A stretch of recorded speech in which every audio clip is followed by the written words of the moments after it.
Welcome back to the GAA Fan TV podcast. My name is Aaron. I'm delighted to be joined here by Matthew Hurley of the GAA Statsman to review all the weekend's big talking points and big action. I suppose, first of all, Matthew, how's things with yourself? You keeping well? Yeah, I'll keep you okay, Aaron. Another exciting weekend of Alliance League action, I suppose. Dublin winning, brilliant weekend for you, getting off the board, and maybe there's a chance of survival there. But for myself, like any other Cork fan, bit drab at the moment. But even watching Kerry and Mayo on Saturday night, that was an entertaining game, and straight after the rugby as well, after Ireland beat England. So it was a good night all round. Saturday, Sunday, not so much, but you have your good days and you have your bad days, I suppose. 100%. I suppose, yeah, no better place to start really with Tyrone against Dublin. Tyrone 8 points, Dublin 13 points. I mean, Dublin, we finally won a game. Finally, it only took half a year or whatever, a couple of months for us to finally win a game, but we finally got there in the end. You did, yeah. And that blistering start in the first half did the business, really. And I suppose most people were asking, where Dublin, are they back or not, or were Tyrone that bad? Maybe it was a bit of both, in my opinion. But yeah, it was good performance for some Dublin. Fairness, Sean Bugler has actually scored 10 points for play in the league so far, so he's done absolutely excellent. The one player that stood out for Dublin, not just yesterday, but throughout the league campaign. So yeah, Dublin, very good victory for them. But Tyrone, they could be involved in the relegation scrap now. They've Mayo the next game, big game now Saturday night, and then they've to go out to Kildare to play Kerry. I don't see Tyrone winning that game, so who knows? The All-Ireland champions could be in Division 2 instead of the All-Concrete Dubs, who have, I think it's Monaghan in the last game and the second last game against Donegal in Croke Park. So, from a position where it looked perilous after the Kildare game to now having positivity, a bit of positivity won't go too far for Dublin. It's a brilliant situation to be in, I suppose. I suppose you did visit us at the start of the league campaign, but it's where you are at the moment. And to get this winning started to this 3-game run, it will only do positives for Dublin. So well done to Dublin there. But Tyrone, they could be in big trouble, I think. Yeah, they really could. All right, and looking at those two games, as you said as well, against both a Mayo and the Kerry as well, very, very difficult. And the problem for Tyrone is a lot of the other teams are all playing each other. Donegal probably aren't out of it yet, but Dublin play Donegal, so we'll know a lot more then. Kildare still have to play Monaghan. Dublin still have to play Monaghan. So, a lot of those teams are all playing each other, whereas Tyrone are playing the teams at the top hand side of the table. I suppose from a Dublin perspective, though, I mean, that first half performance was quite extraordinary, really, 11 points, all of which from play. They hit 10 points without reply. You had Dean Rock, who was free scoring, Kieran Kilkenny, Cormac Costello coming back in there as well, Sean Bugler, who you mentioned. I mean, do you think Dublin were maybe a little bit angered maybe by what people have been saying about them in recent weeks? Obviously there was a week break last week, maybe a bit of siege mentality. It looked like they did chip on their shoulder a bit in this game. They just looked that extra bit sharp, that extra bit ahead, and they looked really, really fired up for this, I felt. I suppose that is a fair comment, definitely, yeah. And I suppose losing to Kildare, that mustn't have been pretty with the Dublin folk whatsoever, I suppose. And I'd said this previously in the podcast, so I think the first 3 games were Dublin's hardest assignments anyway. The likes of Armagh, Mayo and Kerry just a bit ahead of you. Kildare was, well, then again, the pundits on Alliance League Sunday said you didn't perform that badly against Kildare. It's just the Newbridge atmosphere really generated a win for Kildare there. So this win was crucial in that sense for Dublin. It was badly needed, and the performance was absolutely brilliant in the first half. I suppose in the second half, you just did enough to win out the game. Tyrone kind of lost their heads a bit as well. The Paddy Hampsey red card, so I suppose we'll get on to it in a minute. But look at the second yellow, you could say it was harsh, but I thought it was just stupendous. I don't know why he'd even go near Costello, near the sideline. Stupendous decisions from Tyrone costed the game in the end. And that first half performance for Dublin was brilliant, and they were angered, definitely. And maybe I think the defeat against Kildare really drove them on. They were thinking, look, people are going to be talking about this Kildare win for a long period of time, and we need to push to right the wrongs. And in fairness to Dublin, they definitely did. And it will be a platform to go on to the Donegal game now, and it's on in Croke Park. The Dubs will get behind their players there. So, yeah, it's a good start for Dublin in this relegation dogfight, and long may it continue. Maybe they'll be back to winning Leinster championships, and I suppose the Kildare game would be a fuss over nothing in no time. Yeah, and where do you stand with Dublin as well? Because, I mean, there are some people who think, maybe there's been a bit of an overreaction when they get their best starting 15 back. They'll be up there, they'll be challenging. Like for myself, I definitely would agree with that. I think once they have their best starting 15, they should be challenging. I mean, they won 6 All-Irelands in a row. Like, they lost a few players like Paul Mannion, Jack McCaffrey, maybe a couple of players retired. They should be up there challenging for All-Irelands. There's no doubt about that. But for me, there is still that bit of a worry about the style of play and the tactics and the backwards hand pass. And you've seen in the first half, though, it was a lot more direct ball that was going into Dean Rock, into Costello as well. There was a lot more variation in the play. In the second half, looked like we tried to manage the game quite a lot, and we almost caught ourselves out at times going up against 14 men. So where do you put Dublin at the minute? Do you think, when they do have their starting 15 back, they will be up there challenging? Do you think maybe they're still a bit behind? Because let's not forget, they did lose to Kildare with pretty much the same team, lost to Armagh, Mayo, Kerry, and all of those games were convincing losses, let's be honest. It wasn't just like they just got beat. So where do you stand on that? I suppose the negative, actually, now that you mentioned it, with Dublin, they only scored a goal in the Alliance League campaign, one goal and 61 points. That Lark Nodell goal towards the end against Armagh, when the game really went away from them. So that's a worry for Dublin, I think, going to the championship. They used to be, free scoring goals. Kevin McMenamin, Paul Mannion, from all angles, really, at the pitch, in the Leinster Championship especially. It doesn't look that way over the last 2 years. That would be a troubling aspect for Dublin. But as another aspect, like the first few games were Dublin's hardest assignments. It was all about really getting through them games with the injuries they had. And now it's nearly a full team, not quite yet a full team, but it's getting there. Once it's a full team, I think win a Leinster title, get to a quarter-final, and see where it goes. Then I still think you're up there with the best 5 or 6 teams in the country at the moment. I still think, like, you're level on par with Tyrone right now. I don't know, will Tyrone improve as the year goes on? We'll have to wait and see about that. I think Armagh are a very good side. They've proven so far in the league. I think they have better players than Dublin do have right now. Maybe Dublin have a slightly better bench than Armagh. That could be if they have their full complement back, of course. But I think you're still a wee bit behind, I think, Mayo and Kerry. Looking at that talent on Saturday night as well.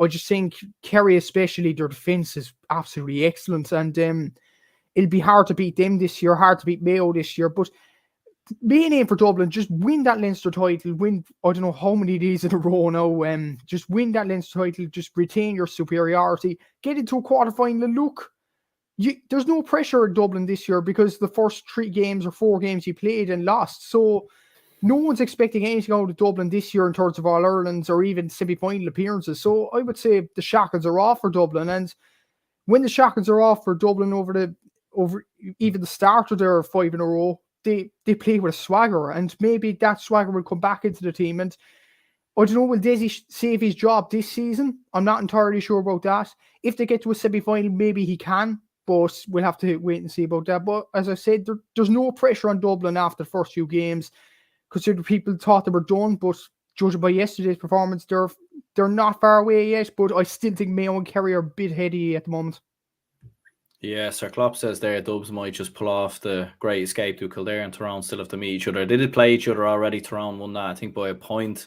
But even then, they didn't play too well, to be fair. And even looking at Dublin as well, like just getting back, you were mentioning there about the lack of goals. Like even looking at last year's league, I mean, they were hitting over 20 in their full-time score in nearly every game. Like they hit 122 against Roscommon, 4-9 against Kerry, scored 216 against Galway, 118 against Donegal. I mean, they were regularly hitting nearly over 20 in terms of their, full score with goals and points, whereas now seems to be in that kind of low bracket where, they finished with 12 points against Mayo, 12 points against Kildare, 111 against Armagh, I think it was, or 113 against Armagh. So it does seem to be a bit of a worry. Like there is a lack of free scoring there. Maybe you could put it down to, early on in the league. Maybe you could put it down to conditions or whatever. But it does seem that they are lacking a bit up front. And I know they still have Costello, who obviously came back the last day or at the weekend, still have Con O'Callaghan to come back. So could that be a bit of a worry maybe in terms of the free scorer nature of Dublin doesn't quite seem to be there?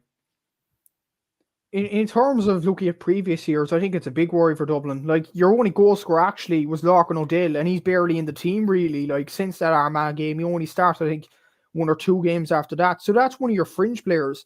The main players of the starting 15 aren't scoring goals, which is the main problem, I think, especially going to Leinster. But I think, I'm not sure who you're playing in the quarters, but I think you would probably get goals in that game, considering the opposition. I think it's Offaly, I think, if they beat Wexford, I think, yeah.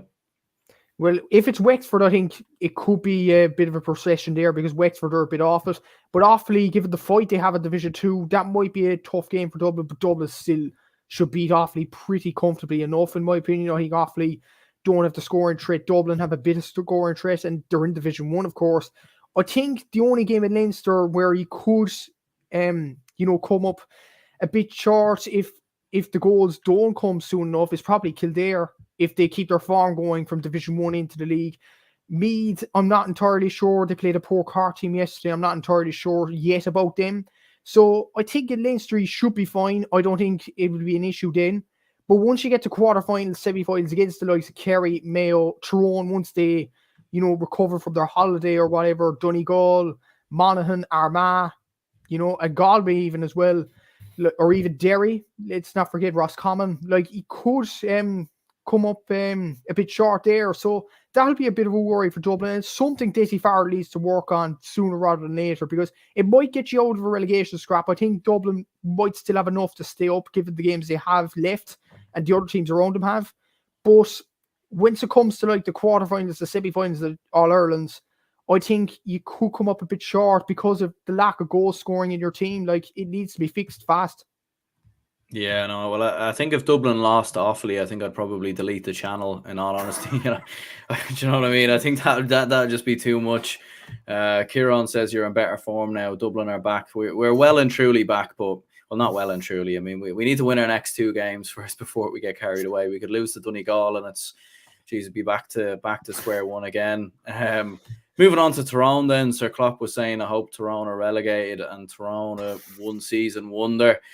I mean, it's a hard one to know at this point. I mean, I know they got hammered against Kerry in the league last year, but let's not forget that was a league semi-final, so they'd been good up until that point. They'd been consistent enough throughout the league here or there. So, I mean, you're looking at it and thinking there's worrying times for Tyrone. I mean, there's players opting out, players not available. They just don't seem to be, I think they're the lowest scorers in Division 1 at the minute as well. They don't seem to be quite at the same levels that they were at last year. And I know maybe there could be a hangover there or whatever, but you'd be looking at it at this point and thinking it's worrying times really for Tyrone a little bit. It kind of is, yeah. And when you think about the hangover they had, most people actually predicted that Tyrone would get better as the league went on. It's actually really turning out that Tyrone are actually getting worse. Like, so it's a bit of a worry there for Tyrone. And even I go back to Paddy Hampsey's red cards. Yes, most people say it was harsh, and Cormac Costello maybe made the most out of it, which he probably did, to be honest. But why was Hampsey even going in for that challenge anyway? Tyrone are coming back into the game, and you just do something like that. I mean, like, they're losing the heads a small bit as well. Like, even the Armagh brawl, most people will say that wasn't red cards. But if you're getting 4 red cards at once and getting a red card against Dublin, clearly the temperament isn't there either. And maybe they are one season wonder. Like, most people say All-Ireland champions, it's a shock they're going down. Let's not forget Donegal got relegated the year after they won the All-Ireland as well. So maybe it's a similar situation there. And looking at Ulster at the moment, Tyrone at Fermanagh in the first game. Fermanagh look like they're gaining a bit of form in Division 3. Derry look like a serious operators at Division 2 and have the fight in them as well to put it up really to Tyrone. Then the semi-finals, you have Monaghan then. So that'll be a hard road for Tyrone, and they could be battered and bruised by the time they get to Croke Park, if they even get there at all. So that'll be a bit of a worry for Tyrone, and their league form, they could even go down now. They Mayo and Kerry in the next 2 games. I don't think they're getting anything out of the Kerry game, to be honest. It's down in Kildare or Tralee. that's a long journey for Tyrone to make. I think Mayo on Saturday night is a must-win for them. I know Mayo are, improving gradually, and they could be All-Ireland contenders, but looking at the next fixture they have, Kerry, they're not getting anything out of that, so they have to win this game. Simple as that. If they don't win this game, I think it might be curtains for Tyrone, and their Division 1 stay might be coming to an end despite winning the All-Ireland last year. Yeah, and there was a comment coming in there from Kieran as well, who was saying, has the All-Ireland champions ever been relegated to Division 2? And as Matthew was saying there, Donegal in 2014, I think it was, 2013, I think it was, who ended up going down. So, I mean, it definitely has happened before, and it seems like it could be very, very likely from a Tyrone perspective as well. I mean, and as you were saying, playing Mayo next weekend, and Mayo, let's not forget, I think they'll be fired up for that game as well. Obviously, having lost to Kerry last weekend, but not only that, of the Tyrone game in the All-Ireland final, I think they'll want to right that wrong. They'll, be an element of revenge maybe there if Mayo could beat Tyrone and potentially help in them getting relegated. I feel like it'd be a bitter sweet feeling. So it's very, very tough for Tyrone. I mean, maybe the only positive is Kerry might be already in a league final going into that game. Maybe they might rest players, and maybe Tyrone might be able to take advantage of that. But where would you have Tyrone still in the All-Ireland big picture? Do you still think they're in that top 4, top 5, or what do you reckon? But it's a tough question, because by the looks of the squads, you would definitely have them in the top 4, like looking at the players to come out as well. But given Lee Brennan has left the panel, I think Tiernan McCann in the last few weeks left the panel. There was a few others that left the panel. So they aren't as strong at the bench now. And looking at the performances, where would I put them? I'd probably put Armagh ahead of them. Definitely Mayo and Kerry. Donegal, it's a hard one with Donegal or Monaghan at the moment. It's a hard one with Dublin. I would think it's probably Mayo, Kerry, and Armagh would be the top 3 at the moment. And then you'd have a bracket of the rest of the 5 teams in Division 1 plus Galway, maybe Derry as well. They could beat anybody on any day, really. So I'd probably put Tyrone in that bracket. But looking at the squad, they should be doing a lot better despite losing them players. I still think Lee Brennan's a huge loss. I know he doesn't start that often, but we've seen for Trillick in the Tyrone Championship, the guy is absolutely superb and would start for any other county team. And to have him coming off the bench, if your forwards like Darragh McCurry, Colin McShane aren't doing so well, like even Colin McShane, he doesn't look himself in the league so far. Darragh McCurry seems to be carrying themselves. But I think other than really Darragh McCurry, maybe Con Kilpatrick, I don't think Tyrone are actually performing above themselves just yet. Maybe that'll come as the year goes on, but we said this at the start of the league, it'll come around match day 5 or match day 6. We're now going into match day 6, and Tyrone aren't really improving as the year goes on. So that's a bit of a worry there. You'd worry, are there players, thinking that they're better than they actually are after last year? Maybe they got a lucky All-Ireland, considering like Mayo beat Dublin. Maybe they did the hard part before going into the final, and Tyrone had the break with you know what? I don't want to mention this, but you know what? I have to the COVID thing in the semi-final as well. Maybe Tyrone thinking they're better than they are, winning that All-Ireland title, and they didn't, get their heads down and start working to gain another one. Maybe that was another thing as well. So yeah, there's a load of goings on in Tyrone at the moment, but it's a hard one really. Looking at the squad, I put them in the top 4. But looking at their performances right now, I would say 6, 7 to 8, maybe I'd say. Yeah, it is mad, all right, as well. And even, I think Darragh Canavan's looks very lively. He's looked good on the ball. He probably just doesn't have that end product just yet. But I thought he's looked all right. But yeah, players like McGeary, Sludden have been very, very quiet. Even, you're looking at Peter Hart doesn't seem to have the same influence going forward. Their wing backs as well, like Conor Moyle, these lads, it's just not really working out for whatever reason in terms of a Tyrone perspective. Don't quite seem to have that same energy going forward. Billy Flynn says people writing dubs off made no sense. If Dublin have everyone fit, they still have the best 15 in the country.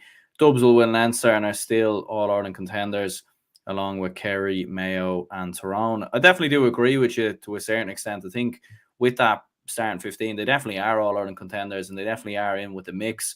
My worry would be the way that they were playing in the first 4 league games, the way they played against Mayo last year doesn't exactly give me a lot of optimism that they can go all the way and win the All-Ireland or, get past the semi-final or quarter-final. But Look, I mean, we'll see what happens. Been wrong before, so we'll definitely see. And maybe with Costello back in the team, maybe with Con O'Callaghan back in the team, there might be a little bit more variation to the play. We'll move on to Donegal and Monaghan. Monaghan 112, Donegal 10 points. Big win for Monaghan. I mean, after that heavy defeat to Kerry and Rory Beggins messing around and all the rest, you may have felt that Monaghan were, down and out. They were looking like they were going to be relegated. But a big win away in Ballybuffet. First time someone's won there, and I think since 2009 or something like that. So a huge win for Monaghan. Brilliant win for Monaghan, and especially after what you said about the Kerry game last week. It was a bit of a hammering. You would have expected Monaghan to have their heads down after that defeat, and look at that record in Ballybuffet that Donegal have. Superb achievement to beat them. Andrew Woods performing well again. He could be one to watch in the year ahead. Conor McManus scoring a few points as well. A bit of a word on Donegal, though. We were chatting off air that we'd be worried about Donegal going down. I'd be kind of worried as well. Like, even looking at their scoring record, we mentioned Tyrone low scoring. Donegal have only scored, I think, 449 of the whole league campaign. Like, that's a pretty low tally, to be honest. And Michael Murphy came back off the bench yesterday, scored 3 points. But, like, other than Michael Murphy, when it comes to the crunch, there's a question about these Donegal players' mentality more than anything. Like, yes, Michael Langan performs well. Conor O'Donnell put up a big score. Paddy McBrearty. But without Murphy in that team, where do Donegal go? That's a bit of a worrying aspect there. And their next game now is against Dublin and Croke Park. If they lose that, they could be in massive trouble. And if Armagh are still involved in the promotion charge going to the last game, Donegal could be in big trouble going to the final game of the season. And I tipped Donegal to go down. I thought that prediction would be way off looking at Donegal's first 2 games, but looking more to, statistics and all that, and look at their scoring records, they don't seem to be scoring that much, and maybe that's down to Michael Murphy missing so many games as well. They even scored 10 points yesterday. That's not impressive in Ballybuffet whatsoever. And Monaghan really should have had this game wrapped up sooner rather than later, to be honest with you. So they got lucky in that sense that they were even in a game. So worrying times for Donegal, I think. They could be looking over their shoulder to see if they even go down to Division 2. But for Monaghan, good win to boost the confidence. And they'll be going to the Kildare game with a bounce. I suppose it'll be a tough trip to go to Newbridge now. The Kildare fans will get behind their team. It'll be a very tough game for Monaghan. But you know what? Monaghan have beaten Kildare before. I see the stat that Kildare haven't beaten Monaghan since 2010 in the Round 4 qualifier. So that'll be a tough game for Kildare. It's all right to change that fortunes around. So I'd be worried for Donegal, but for Monaghan, good confidence boost victory there. Yeah, absolutely. And I think from a Donegal perspective, really, it's just that inconsistency really in their performances. I mean, they go out and play brilliant against Tyrone, then go out against Monaghan, and they don't really look interested in the game. Their passing's all over the place. Their movement of the ball is really slow. And then Monaghan kind of done that thing again where they allow teams to come into the game. I've always said this thing before. I think Monaghan, when they're defending a lead, when they're managing a game, they seem to always sort of let it slip. They're actually a lot better when they're chasing games. We've seen that against Galway last year. They were chasing the game and ended up winning it with pretty much the last kick of the ball. So it was a weird one, really. I feel like Donegal maybe nearly could have came back into this and maybe could have sneaked it. But yeah, from a Donegal perspective, just worrying times a little bit. Like, there's just too much inconsistency, really. And, they need to get this consistency right, because if they don't, playing Armagh on the first day out in the Ulster Championship, they could be sent back into the qualifiers. They could be, yeah. Well, I suppose there is the safety that they're not going to be in the Talented Cup, so at least that for Donegal fans there. But yeah, I'd be worried times for Donegal. They have beaten Armagh before, Ballybuffet, and a lot of people are telling me Donegal won't lose to Armagh, considering Ballybuffet is a fortress.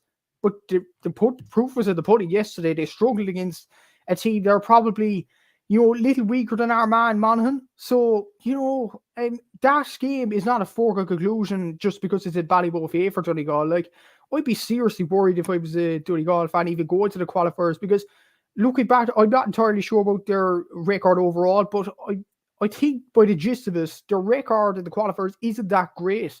So if they go into the qualifiers, like, that could be starting their own deadward there for Donegal. And, and that's because they haven't really prepared for life without Michael Murphy. They haven't done for a long time now. So Murphy, he's 32, 33 now. So, it's kind of strange that Donegal haven't prepared for that situation, considering Murphy's age. But they haven't. No, they haven't done. They should have done it years ago. Let's be honest. But they haven't done it right now. And look, they could even lose to Armagh, despite the game being in Ballybuffet, as shown on Sunday. It's not a fortress anymore. Like, Ulster sides will go up there.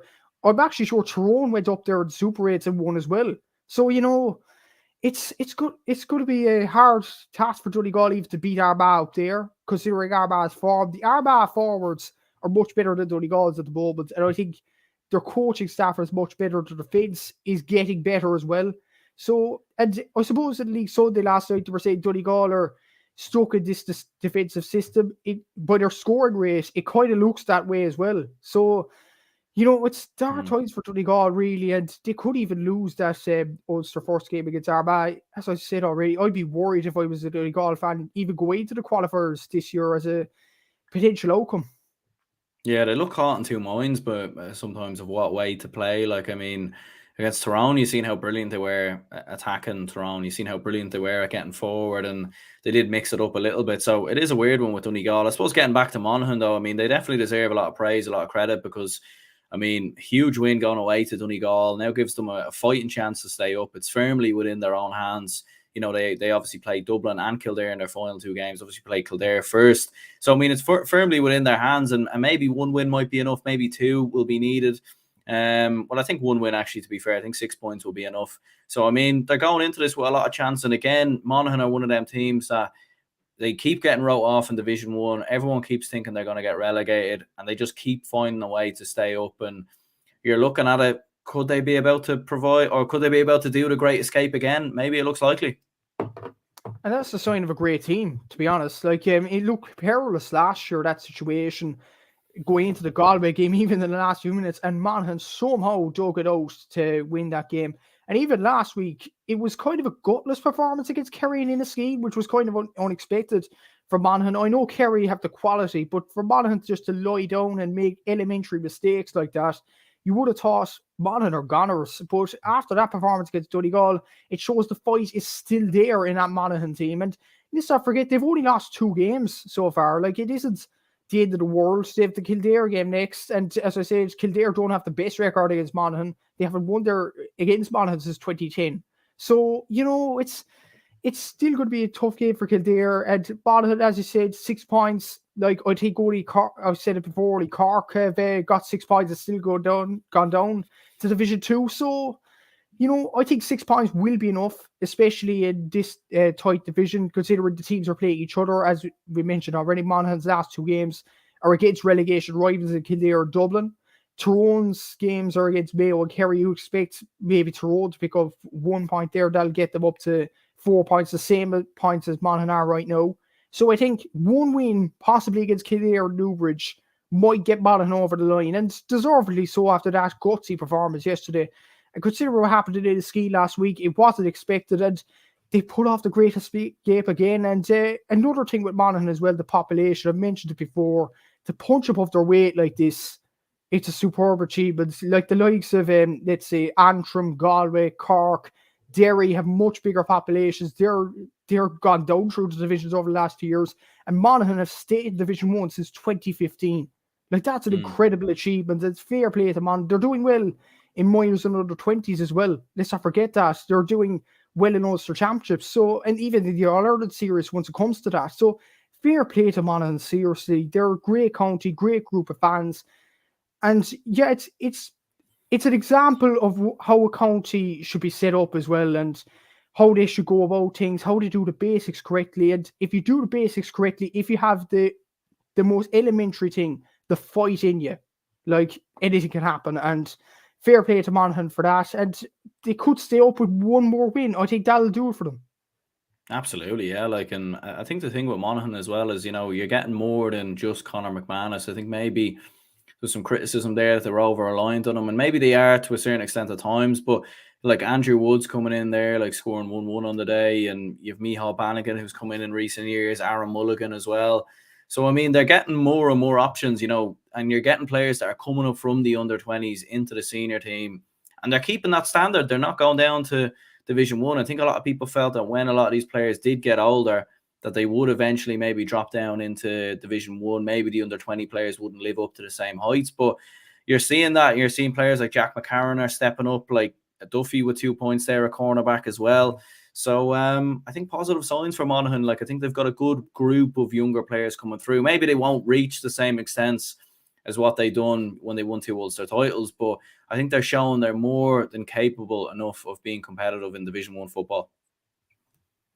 They definitely are, yeah, and they've done so over the last few years, and it's a credit to them, the size of their county. It's absolutely brilliant, more or less, and I suppose, yeah, it's a brilliant achievement for Monaghan to stay up for this period of time. A lot of people thought they'd go down within 3 or 4 years. They've stayed up for 8 or so. Brilliant achievement, and fair play to Monaghan for that. Worrying times for Donegal, I think they could even go down, but for Monaghan, brilliant achievement staying up, and well, they haven't stayed up quite yet. I'll get ahead of myself there. They have to win one more game, but if they stay up at this rate, from that perilous position in the ski last week or last 2 weeks, look, it's a brilliant achievement for Monaghan, and fair play to Banty as well. He's got a fair bit of criticism over the last year or so, and he's just stuck to his game plan, and it's paid off. And hard work, perseverance, and a will to win might get Monaghan over the line and stay up in Division 1 and do well in the All-Ireland series as well. It's a brilliant county with a brilliant group of players. Yeah, and moving on then, Kerry 112, Mayo 14 points. Kerry moving clear at the top of the league, the only unbeaten team left in Division 1. And it was a close game in many ways. Like, Kerry were dominant quite early on. Mayo then came back into the game, and you thought, are Mayo doing that thing again where they're going to come back from the dead and end up winning the game, but obviously give away a late free. David Clifford pops it over the bar and Kerry win the game. So what were your thoughts on this one? I mean, a big win for Kerry again, who, I mean, are there's been this criticism of them not getting through tight games, and you did worry for them at one point, but look, they got over the line. You know what? I was very impressed with Kerry the other night, especially, like, I've criticised Kerry on this channel for their defence. It was the first real time I watched Kerry since the McGrath Cup. You couldn't really judge them on the McGrath Cup final, see how bad Cork have got over the last few weeks, but this was Kerry's big challenge against a big team. It was my first time watching them against a real big team, and they performed excellently, defensively as well. Like, usually you'd associate with Kerry, run at them and they're in trouble. That's the hope I was holding on to as a Cork fan myself. But Mayo didn't get the opportunity. It wasn't really Mayo were playing badly. They got the ball and Kerry just funneled back into their positions. That's a credit to Paddy Talley. I think he's done an outstanding job there. And once they get it up to the forwards, they're quick, just like lightning. That Tony Brosnan goal was a side of that. And on the man of the match award, how Tony Brosnan didn't get man of the match in that game, I don't know. To be honest, I don't know. To be honest, 1-2 from play, superb achievement from him, and to come in as a late change and look at the talent Kerry have coming off the bench. Like, Paddy Clifford didn't have his best game, and still Kerry were pretty impressive on the night, and they were absolutely superb defensively and attacking. The one worry I'd actually have for Kerry was the kickouts, which Shane Murphy a goal. I don't know. He just puts the ball down and just kicks it without really looking for his midfielders. That could be a worry indeed. Looking like Jack Barry and Dermot O'Connor, I think, are well able to win ball around the middle of the field. And Shane Murphy just puts the ball. I think they only would retained 60-something% of their kickouts, which is very poor for a big side like Kerry. Maybe it was the weather conditions at the same time, but he has a big kick, in fairness to him, Shane Murphy, but it's all about, having a kick-out strategy there. I think that needs a bit of work for Kerry. But other than that, they look All-Ireland contenders. They look a serious outfit. And I predicted Kerry to win the All-Ireland at the start of the year. Looking at that performance, they're absolutely on the road to that. As for Mayo, look, a loss is not the end of the world. I think they performed okay.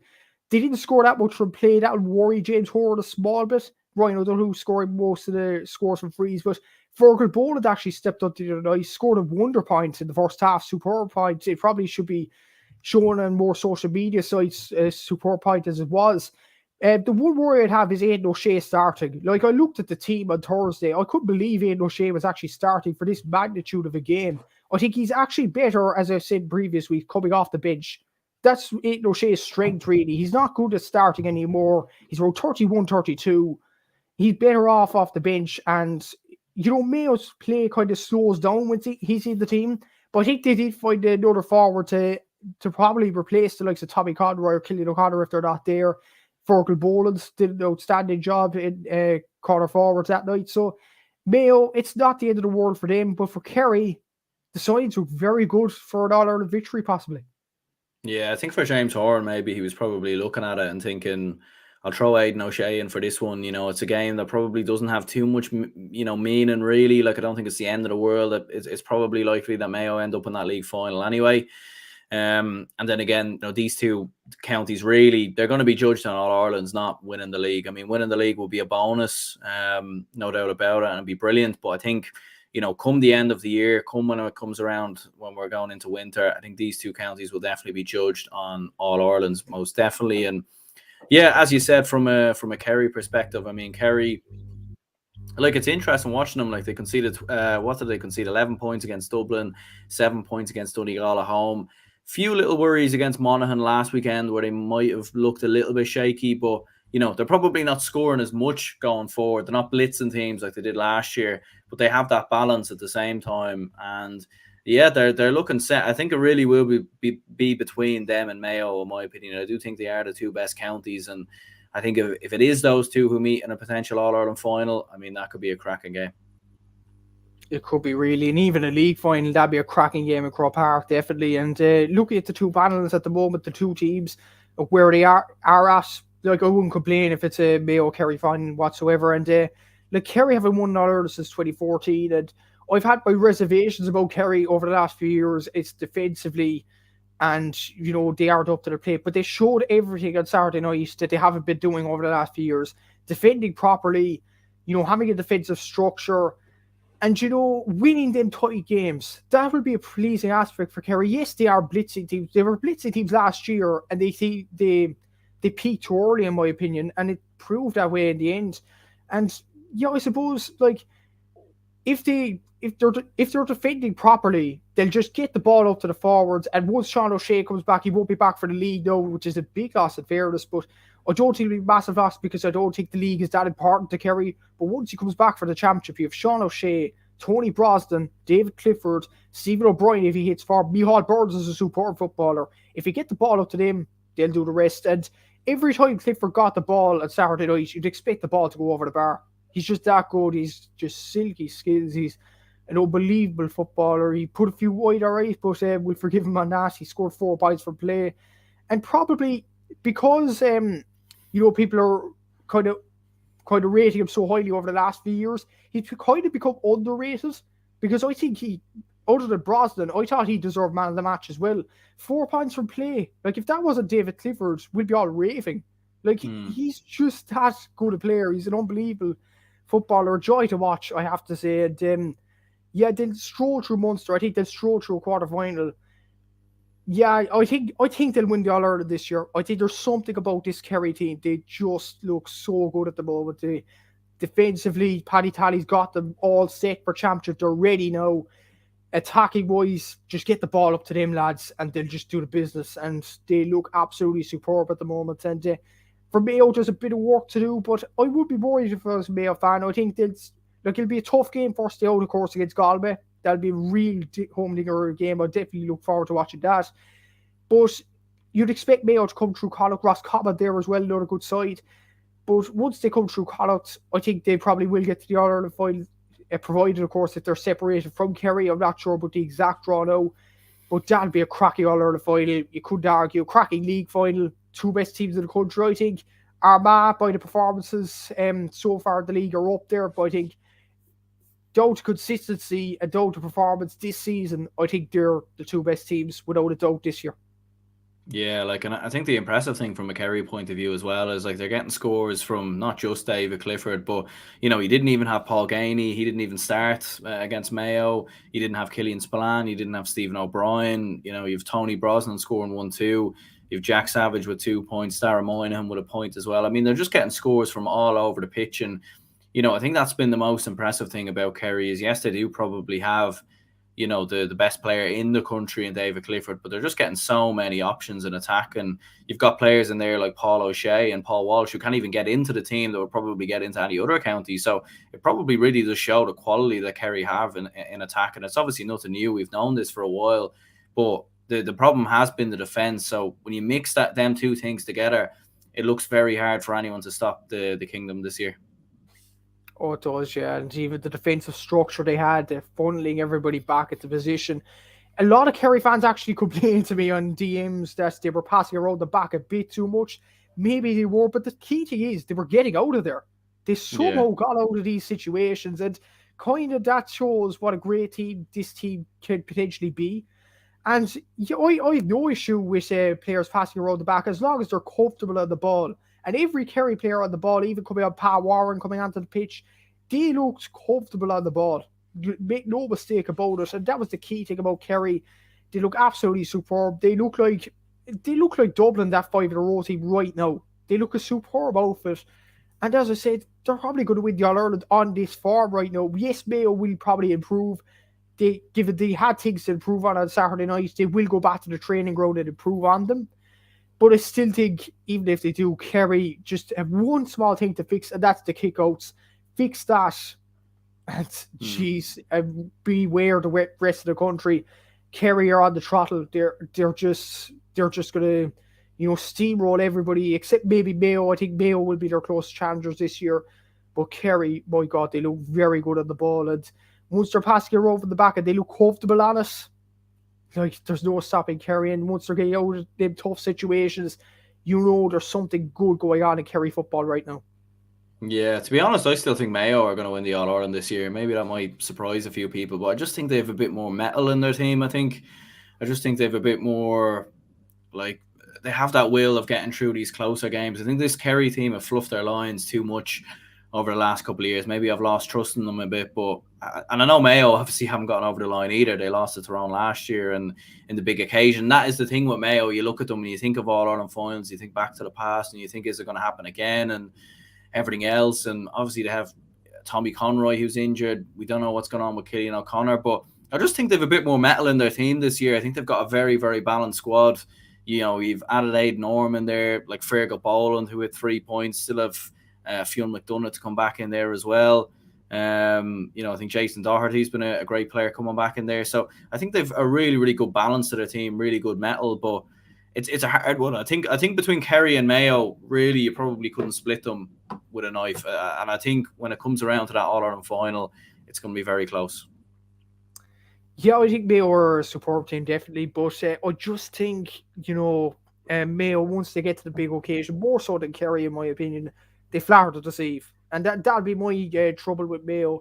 Like, every year, you're expected them before the Tyrone game last year, before the Dublin game, especially in 2017 or 2013, you think this is the year, this is it, Mayo are getting over the line, and then they just flop.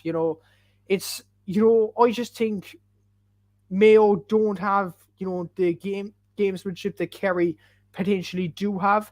I think Kerry, it wasn't really the gamesmanship, it was their defence. Every time you ran at them, they looked vulnerable, but they fixed that now.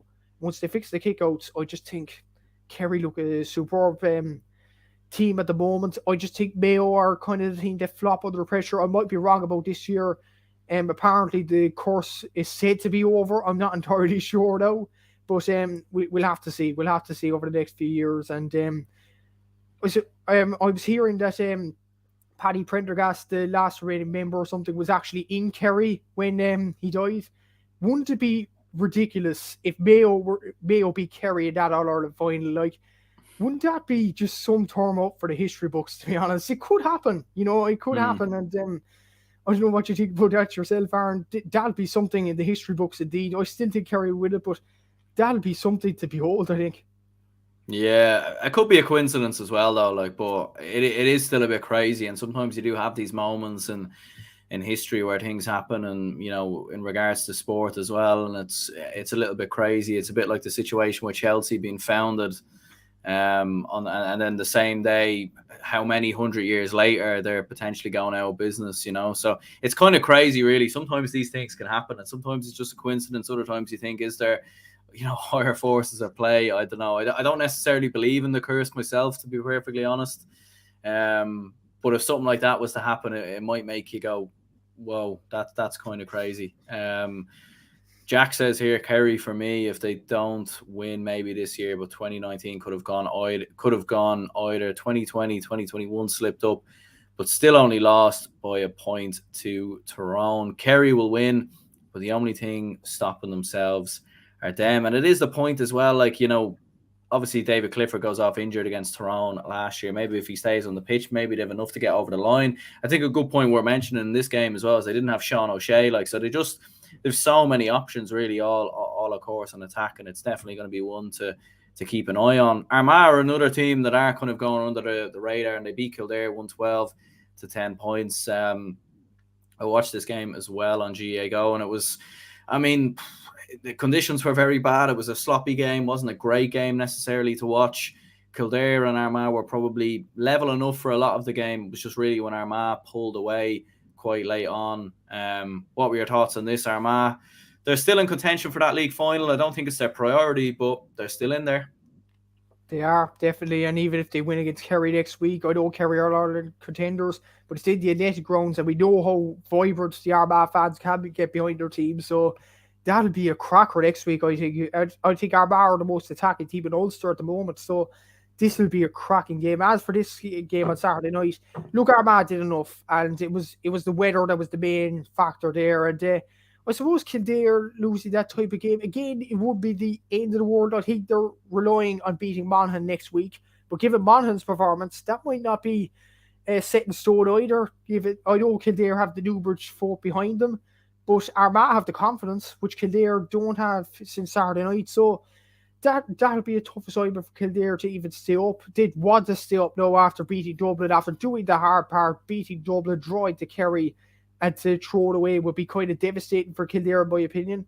But great win for Armagh. Great to get over the line. Not necessarily the best performance from them, but it was all about, in these weather conditions, just getting over the line, just getting the job done, get out of Dodge and win the game. And that's what they did. And that shows the side to Armagh as well. They could do the pretty side of the game, which they did against the likes of Dublin and Tyrone at times.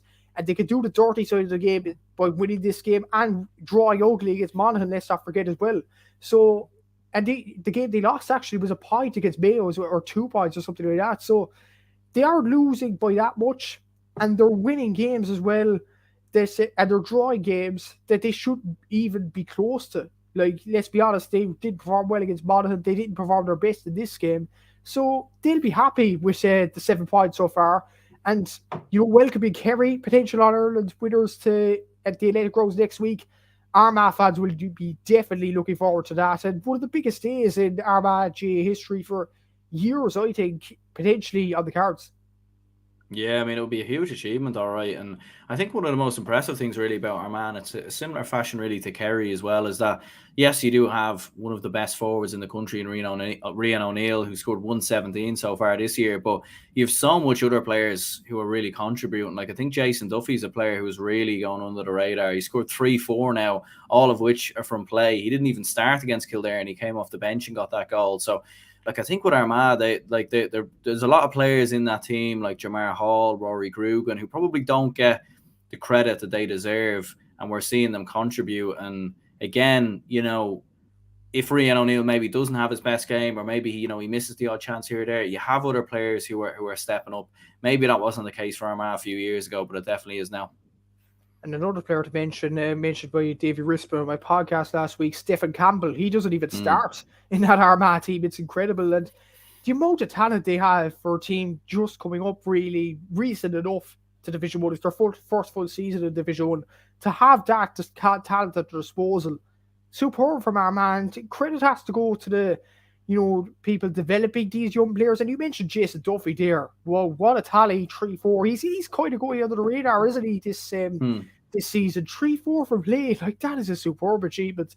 I think David Clifford or Jimmy Hyland's the only players to score remotely close to that from play. So that's a superb achievement from him especially, considering people are talking about the likes of Rory Grugan or Rian O'Neill or Jared O'Byrne so often, and not talking about this guy. Like, he's definitely a player to watch over the next few years or so, even this year. And look at their defence. There was troubles about Armagh's defence over the last few years, but you look at Jardo Burns, Aidan Farker, Blade Hugh, even Ethan Rafferty coming in the last few games. He isn't even really a goalkeeper, and he's come in and done a brilliant job in goal for Armagh. So they have brilliant players all over the field, and it's a credit to the Armagh youth development system. Credit to Kieran McGeady. Kieran Donaghy must be adding something in the backroom team as well. Kieran Donaghy in the dugout for Armagh against Kerry. That should be very interesting indeed. We'll see if he has his tricks up his sleeve. Maybe Armagh can win the game because Kieran Donaghy would have a bit about Kerry football, a bit about Jack O'Connor, of course. He played under Jack O'Connor. So that's another interesting angle looking at that game. But yeah, Armagh, the sky's the limit for them. Superb achievement from them. And the squad looks very good at the moment, which you wouldn't have said over the last few years, maybe 2017 or 18 with this Armagh team. Yeah, and Michael Savage does say here Andy Murnan scored the goal. And that actually is true. I went back and had a look there at a match report. Remember, they did say in commentary it was Jason Duffy, and they did say that on the Alliance League Sunday last night as well. So definitely a little bit of confusion there. But yeah, but nonetheless, 2-4 in his first 4 games. Very, very impressive stuff, no doubt about it. Daniel saying here, Donegal fan here, got to give huge credit to Armagh, straight up from Division 2 and really look dangerous quality all over the pitch.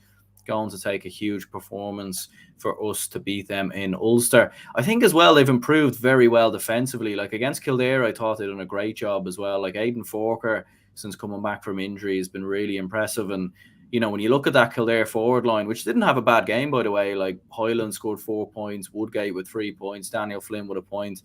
But generally speaking, Greg McCabe, Aaron McCoy, these guys, like they're doing a good job. And I think Armagh, maybe their defence is going under the radar as well. Like they do seem to have that good balance between attack and defence. They definitely do. And even I mentioned the brilliant players Armagh have and their backline. Jardo Burns has had a brilliant year. Niall Rowland in there as well. Aidan Farker, who seems to get up the field and defends properly as well. Patrick Burns. The Mackin brothers, like that family must be absolutely brilliant. Brimming with talents in that family there, and also the Burns family with Patrick and Jared Oak. So there's a few families driving Armagh. And I suppose with the families as well, it kind of shows the unity with the Armagh team as well. And with the forwards as well, the comment mentioned, I don't know, was it Jason Duffy or Andrew Byrne who scored the goal? A few match reports said Jason Duffy. I think Scorpio said Jason Duffy. I'm not entirely sure who scored the goal, but Andrew Byrne is another player, regardless, is another forward that doesn't really start. And he's a superb talent. He was a superb talent years ago for Armagh, one of their star men. So it's absolutely brilliant. The way another one as well, Ross McQuillan coming off the bench, Connor Turbot. Like, when you name all these names in Armagh, like, it makes your mouth drool at times. Some superb talent there, and fair play to the youth systems in Armagh. And another small enough county as well, making the use of their resources. And credit to Armagh in fairness. And could they win I don't think they'll win the All-Ireland this year, but look at the youth in their team. I think they could win the All-Ireland within the next 5 years. I think they're that good, considering like Dublin are, in a bit of transitional period. You only really have Kerry and Mayo challenging for All-Irelands. Armagh could be well up there in the next few years. The way they play football, the way they defend, and if Geezer stays on for another few years, who knows? Like, Armagh could do well in the All-Ireland, I think. Yeah, absolutely. Like, and I suppose before we finish up, then we'll touch on Kildare, and we'll actually get the league table up on the screen there as well, so we can all take a look. So you can see there, I mean, just looking at the bottom, I mean, it's really, really wide open between Dublin, Kildare, Tyrone, Monaghan, and even Donegal. I still don't think are out of it, especially if they lose to Dublin next weekend. There's only a point between them and Dublin, and Kildare and Monaghan still have to play each other as well. I do think they'll be fine. They might get away with just 5 points, but I think a draw at a minimum will be good enough for Monaghan. But what do you think with Kildare? Do they still have enough to stay up? I mean, playing Monaghan next week at home, their forward line's been brilliant so far this year. What do you think? I think that game will be absolutely crucial. Like, it's in Newbridge. I mentioned Kildare's record against Monaghan isn't the best. But Kildare fans now need to get behind their team, like they have done in fairness throughout the league. But it's no good having good forward. You need to make it a hostile atmosphere for the opposition as well. Will that get Kildare over the line, I wonder? I'm not entirely sure. I know they had good results against Kerry at Dublin, but as I said, Monaghan winning on Sunday, Kildare losing. Confidence is a big thing going into relegations battles like this. And I think Dublin could survive, actually. I think they'll win their 2 games against Donegal and then Monaghan.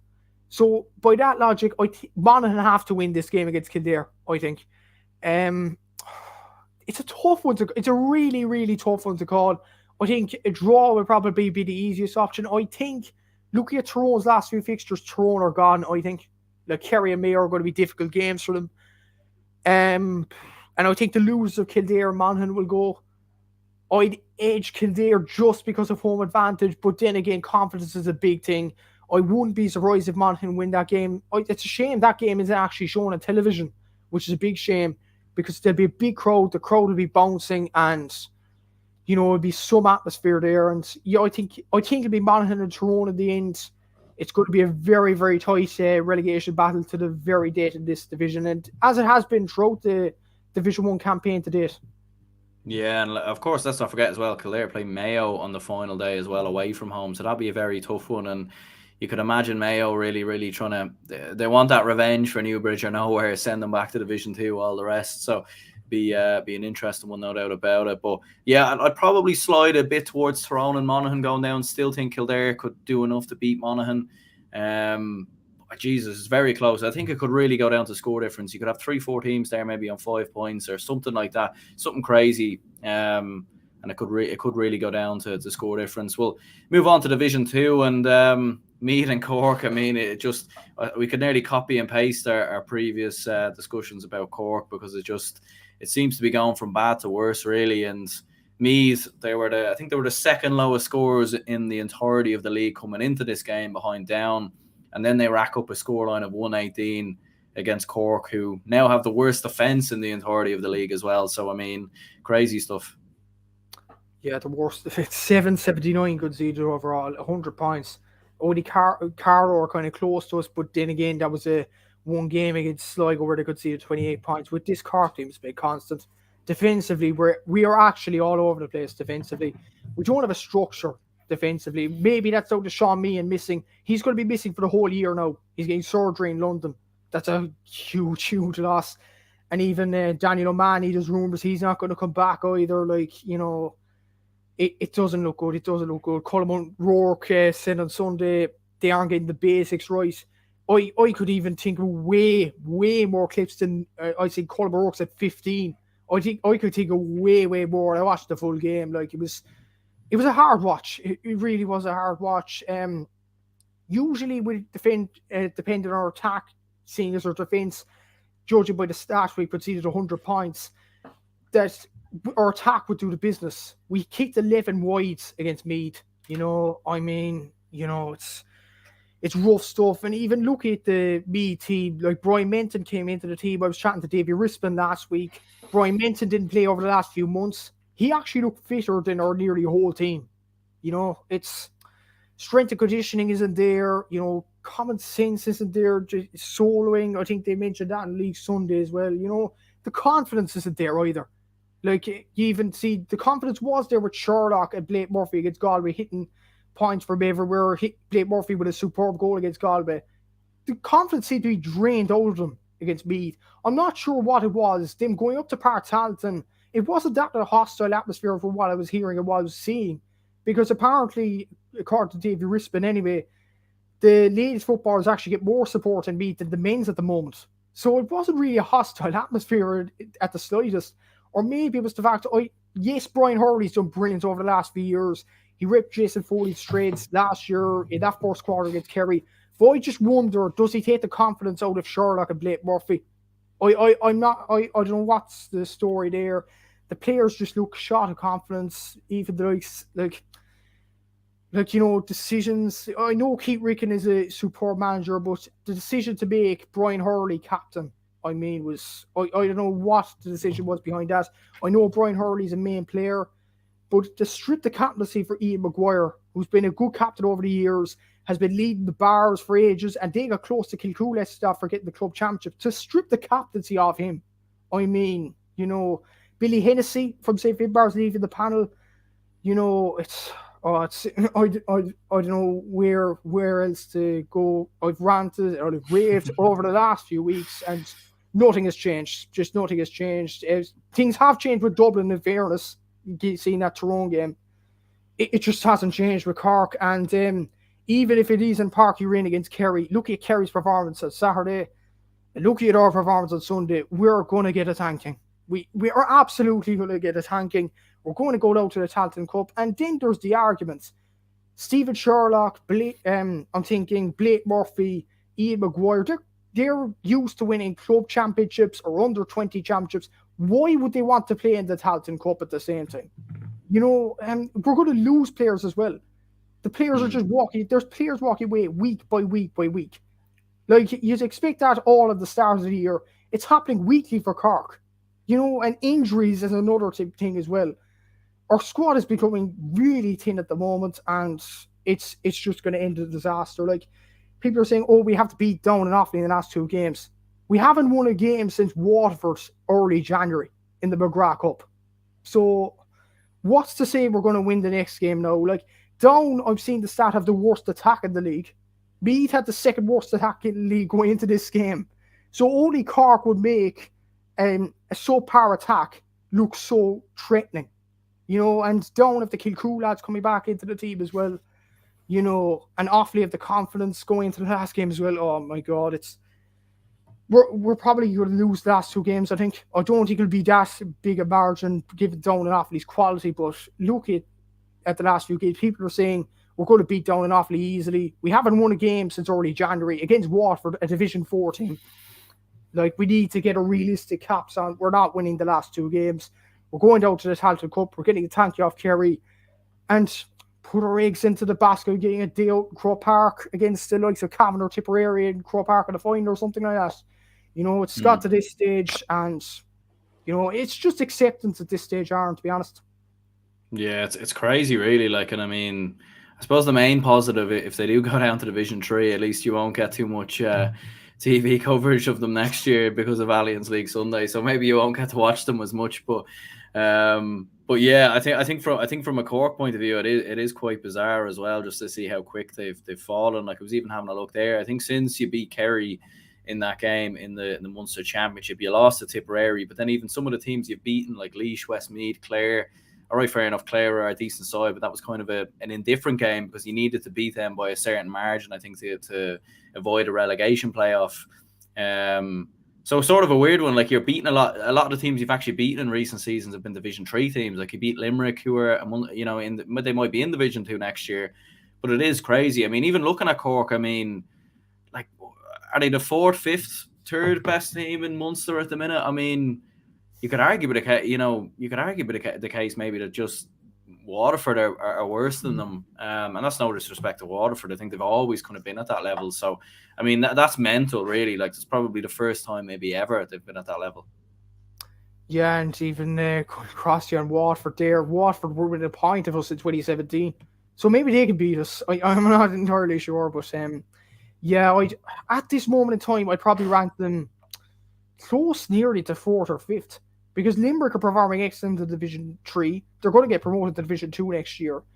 Clare are performing brilliant so far. They might be still involved in the relegation battle, but they do have better players than us, let's be real at the moment. Tipp are coming back into form now. They had a bit of a blip at the start of the year, but now David Powers seems to get the best out of the players. So yeah, I'd agree with you. 5th in Munster. That's where we are at the moment.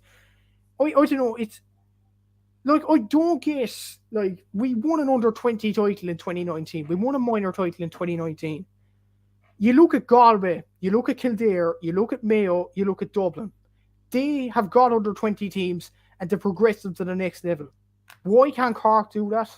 Like, I don't know, what is the issue? I'd love to see what is going on behind the scenes. What are the coaches saying to these players? What is making these players leave the panel so quickly? I'd love to get an insight to this, even from former players. I don't think, really, I don't know, do the former players actually say enough about what is going on behind the scenes? Because the fans are just in a limbo at the moment. You know, it's gone on for years and years and years now. You know, and to think as well, in 2019, the Super 8s, we played outstanding football. We were close to Dublin, we were close to Tyrone, we were close to Kerry. In 2020, we beat Kerry. We were 1 win away from an All-Ireland semi-final against Mayo.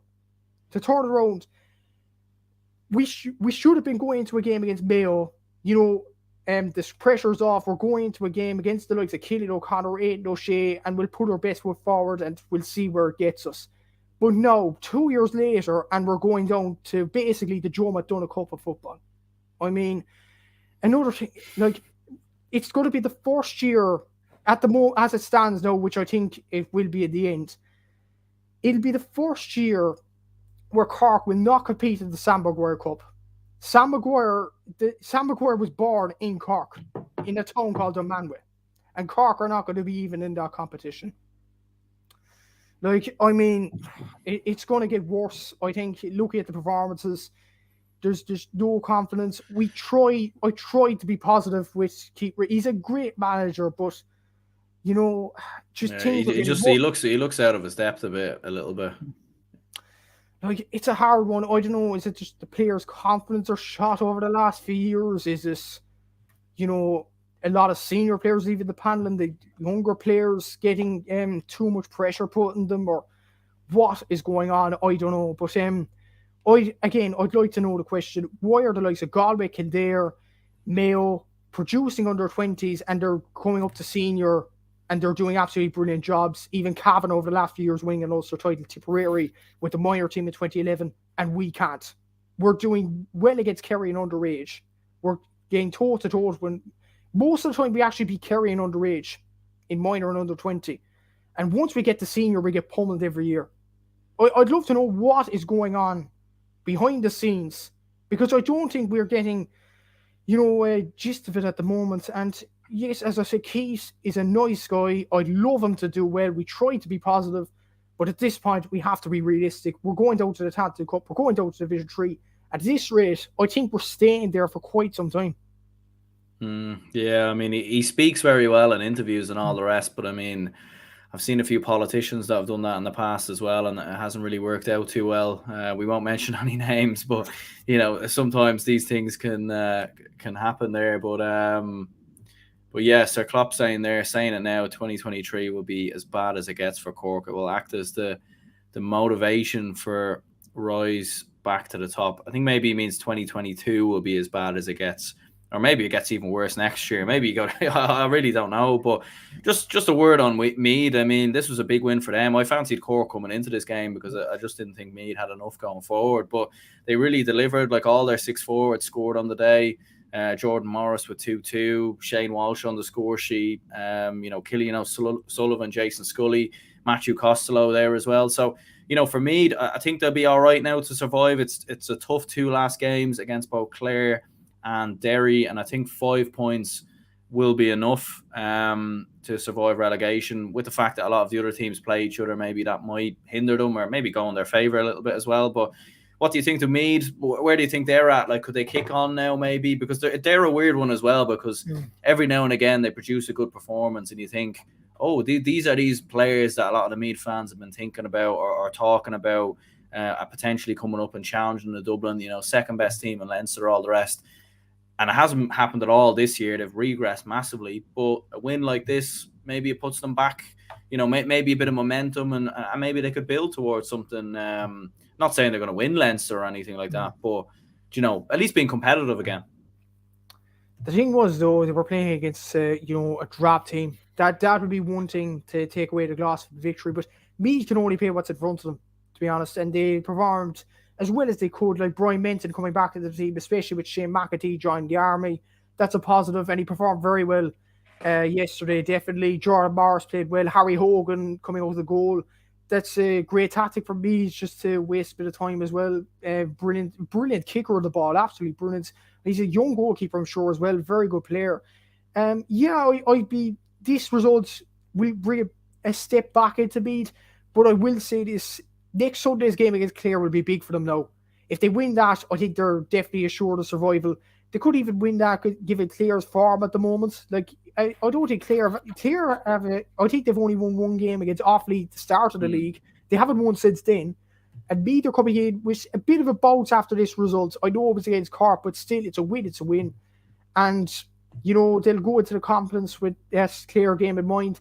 And with the negativity with Meath over the last few months, Shane McAtee joining the army, a few players leaving, Andy McAtee, there seemed to be trouble behind the scenes. It didn't really look that way. They seemed to be fighting for their manager, in fairness to them, on Sunday. So I think they'll do enough to stay up. But with Leinster, I think they need an easy side of the draw. They need to avoid the likes of Kildare or Dublin in the semi-final stage and then get to a Leinster final. But not that that matters. They'll go to the qualifiers anyway and give it their best shot. But I think once the minors start coming in for Meath over the next few years, they should start to show. I think Andy McAtee, this will probably be his last year. It's his 6th year, as Davey mentioned in the podcast last week. And new manager might come into the team, and with the ladies doing so well, with the minors doing so well, maybe this is an incentive for me to build on, and this victory is no different. So, Meath seems to be on an upward trajectory, but they need to follow up now with a win against Clare. That's vital for this team to improve over the next few weeks. Yeah, Danny Allen says Meath looked good yesterday. Menton Jones looked real good in midfield. Hogan is a huge find in goals. Morris, huge threat up front. Meath are improving, unbeaten in the last 3 games. And I suppose that's the point, like in terms of the goalkeeper, I think, because every Meath fan I've spoken to who have gotten this podcast, and even when I had Joe Sheridan on the podcast years ago, and they even tried him in goal at one point. So, they were having all sorts of problems with goalkeepers down the years. So I think the fact that you've got Harry Hogan in there looks like a good addition. I think Meath maybe have had problems with free kick takers a little bit as well. So since especially with Mickey Newman not there, so I think I think it could be a great addition, and unbeaten in the last 3 games. So definitely some slight positivity, even if 2 of those games were against both Offaly and Down, who were in the relegation zone. But a big win against Cork, no doubt about that.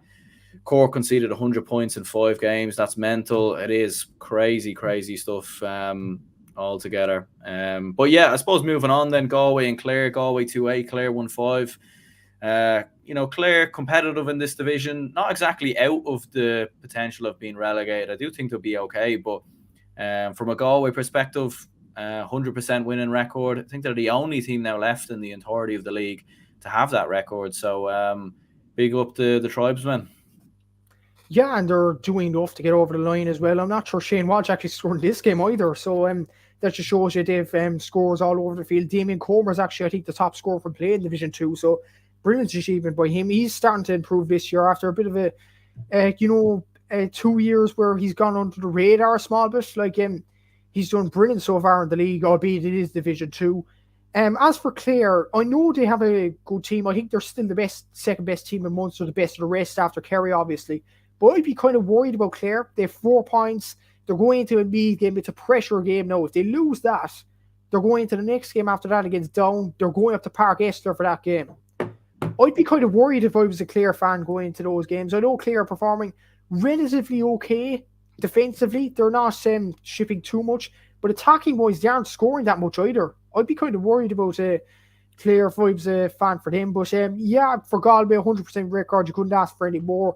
But I suppose the next 2 games will tell an awful lot about Galway, Derry and Roscommon, especially Derry going up to Owenbeg next week. That'll be a big fight in the cards right there, even Roscommon. And then they have a league final potentially, and then Mayo. So the next really 4 games will show us how Galway have progressed.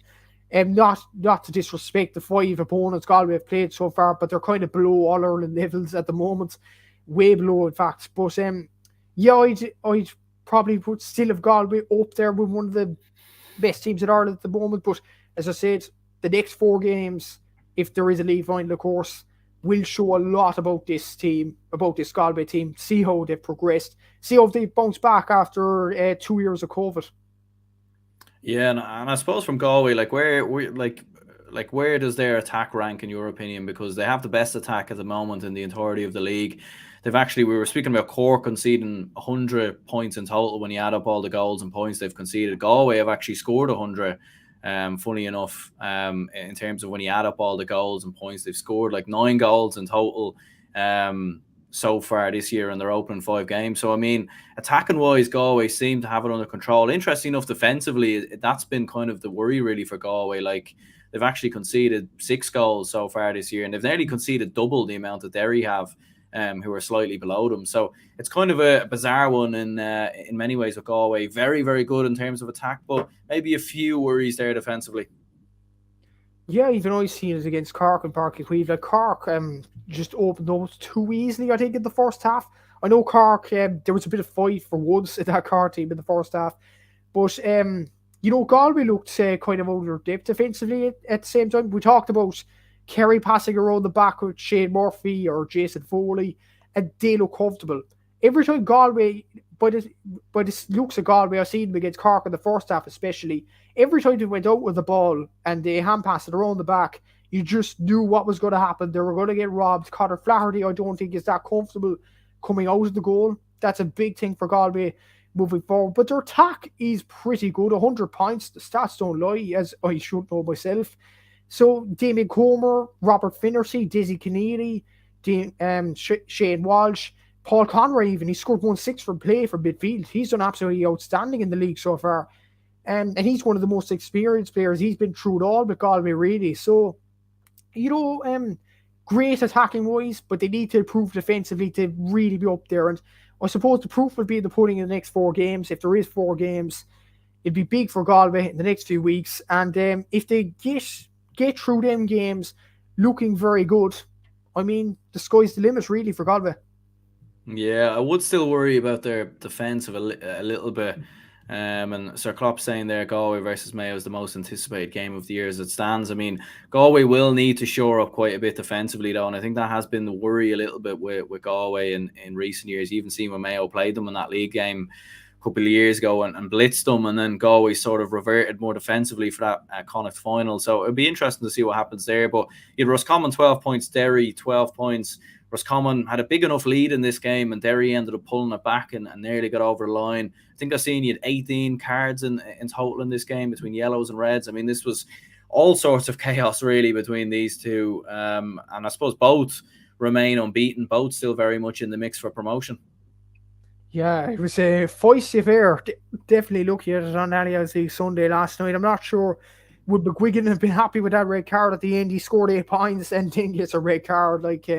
It was a mental game, absolutely mental game. And in fairness to Roscommon, they raced into an early lead. Colleen even coming off the bench, I really rate him as a footballer, superb player, even for NUIG, absolutely superb. They have Connor Cox, Tony Smith, and I suppose that's the positive thing about Roscommon. Over the last few years, you would have mentioned, I'd say, Donny Shine, Connor Cox being maybe one-man teams for Roscommon over the last few years. But when you look at their scores in Division 2 so far, Cian McKeown, Cathal Heenan, Connor Cox, the Smith brothers and Donny and Enda, and they're getting scores from deep as well. Eddie Nolan's another good player in midfield, Ulton Harney. So that's a positive for Roscommon that there's scores all over the field, and they have more players to concentrate for the opposition to concentrate on other than just one. And look, Roscommon will be a threat this year. They have good young players coming through. Adam McDermott's another good young player who hasn't really played the league. Darragh Craig might be for next year. He's under 20 again. Roscommon actually have got some very good young talent coming through. As for Derry, they scrapped out a draw, and fair play to them. They got it.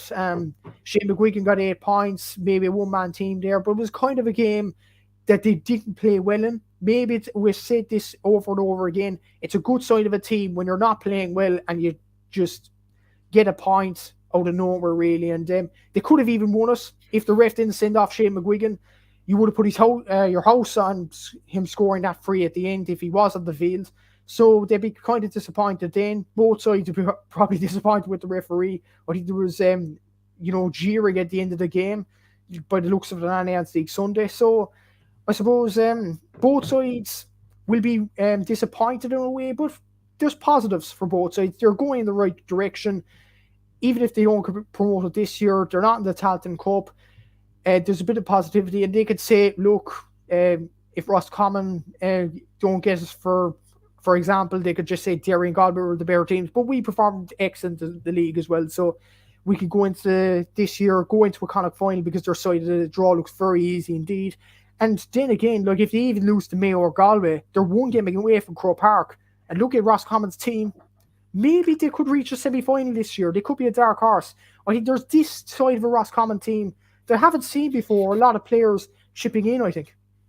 Yeah, like, and they had the second best defense in the entirety of the league coming into this game, which tells you a lot of quality. And Derry actually, funny enough, have the best defense so far in the entirety of the league. Sir Klopp says Rossies have probably thrown away promotion in that second half. I disagree, to be honest. I still think I still think they will get promoted, to be honest. I mean, they go away to Offaly next weekend. Offaly have been in good form so far in the last couple of games. We'll get onto them briefly in a moment. But then Galway at home on the final day, and Galway play Derry next weekend, I think it is as well, isn't it? So, someone's going to drop points there, which will allow Roscommon to get back in there. So I still don't think it's entirely gone for Roscommon just yet. We were mentioning Offaly there. I mean, I don't even think this result was that big of a surprise. I think the big surprise was actually how close of a game Down made it in the end.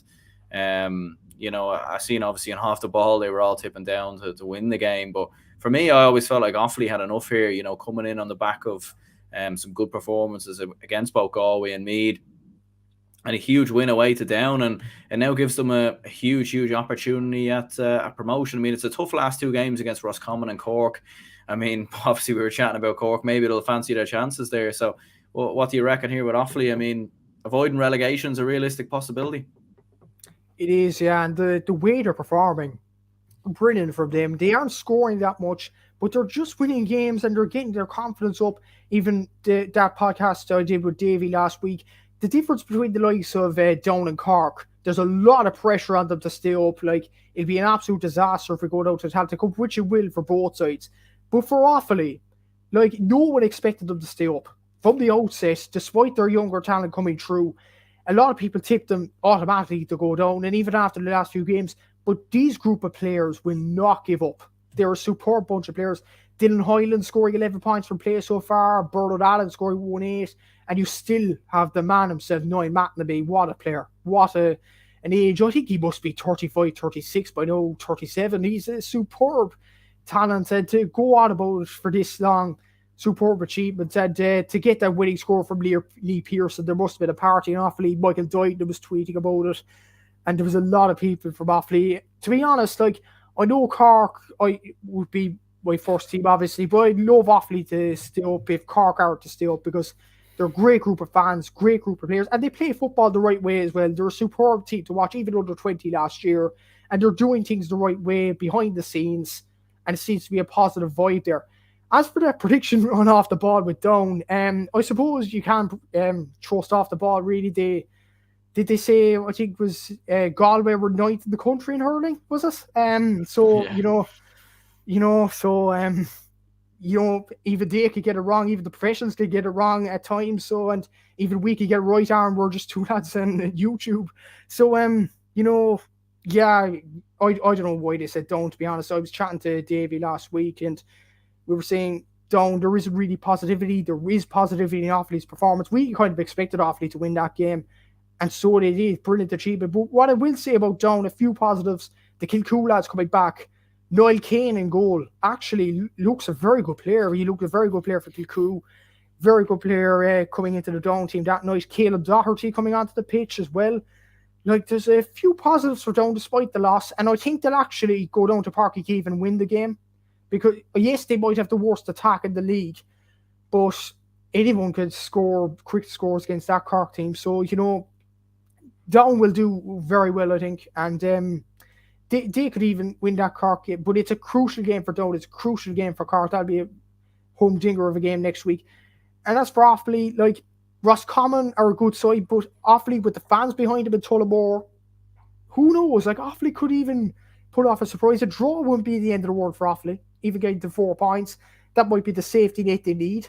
So, that's a brilliant result for Offaly. Fair play to them, but Down need to do a lot of work to win next week against Cork in that relegation dogfight.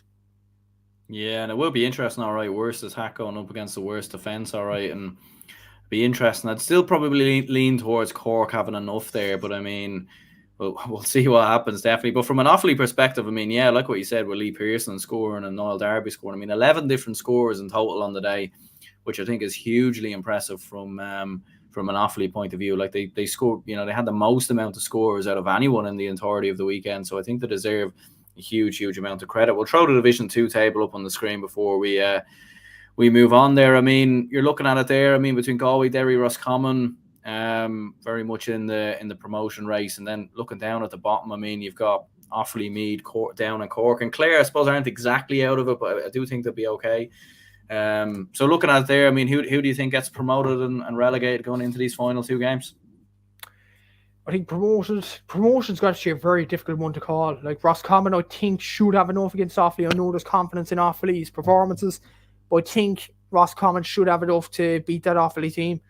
Derry and Galway, I'd actually tip Derry in Owen Big. I know Galway are a good side, but I think Derry are well drilled outfit, and I think they'll win that game. Galway, I think Derry will be promoted and it'll go down to Galway, Roscommon. I think Galway will just have enough. So I think Galway and Derry will go up again. No biggie for Roscommon. They'll recover going into the championship. As for relegation, down in Cork, simple as I just can't see either team getting out of it at the moment. Like, worst attack, worst defence, for a reason, they're going down. Simple as that. And for these 2 great counties, all are the finalists in 2010, in Division 1 in 2016 as well.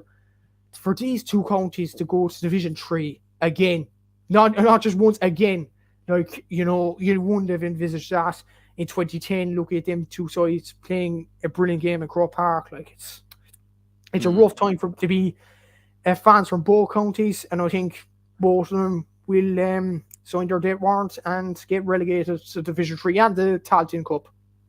Yeah, and it's mad. Both are doing well at club level as well, so it is kind of crazy. All right, moving on to Division 3 then, you had Limerick 1-6, Westmeath 1-12. A little bit disappointed with Limerick here. I thought they'd have enough to turn over Westmeath, but Westmeath definitely putting themselves back in contention for promotion, back to Division 2, which I think a lot of people expected. A few blips here and there, but definitely still in the mix. It doesn't exactly rule Limerick out. I mean, we'll throw the Division 3 table up on the screen here in a minute, but for Westmeath, big victory for them.